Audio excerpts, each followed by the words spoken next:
ఈరోజు నేను మా తమ్ముడితో కలిపి ఈరోజు అయితే టెంపుల్కి రావడం జరిగింది. ఇక్కడ టెంపుల్కి ఎందుకు వచ్చామంటే ఇక్కడ టెంపుల్ దగ్గర మొత్తం చాలా గలీజ్ ఉందన్నమాట. అసలు మొత్తం చుట్టుపక్కల మొత్తం అసలు ఏది నీట్గా లేదు. అందుకు మేమైతే ఈరోజు డిసైడ్ అయ్యి చుట్టుపక్కల మొత్తం నీట్గా చేద్దామని వచ్చినాము.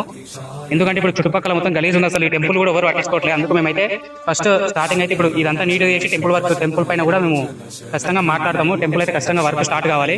మేము అందుకే మాకు తోచిన వరకు అయితే మేము ఈరోజు మొత్తం గుడి చుట్టూ మొత్తం అయితే క్లీన్ చేద్దామని ఫిక్స్ అయినాము.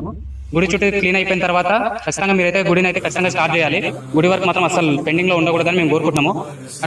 అలానే ప్రతి ఒక్కరు మన ఊర్లో ఉన్న ప్రతి ఒక్కరు యువత అంతా కలిపి మనం ఖచ్చితంగా రామాలయం దగ్గరకు వచ్చి ప్రతి ఒక్కరు ముందుకు వచ్చి గుడి వరకు అయితే స్టార్ట్ చేయాలని కోరుకుంటున్నాము.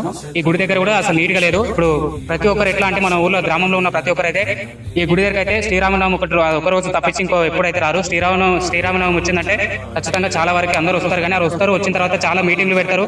అది ఏదాం ఇది ఏదాం అని చెప్తారు. కానీ తెల్లారి నుంచి మళ్ళీ ఒక్కరు కూడా కనిపించారు. ఏమంటే మళ్ళీ వచ్చే సంవత్సరం శ్రీరామనవమికి మాత్రమే కనిపిస్తారు.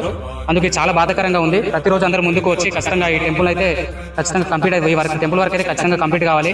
ఈ కంప్లీట్ కాకపోతే మాత్రం బాగుండదు. అందరూ ముందుకు వస్తారని కోరుకుంటూ అందరికీ జై శ్రీరామ్. జై శ్రీరామ్.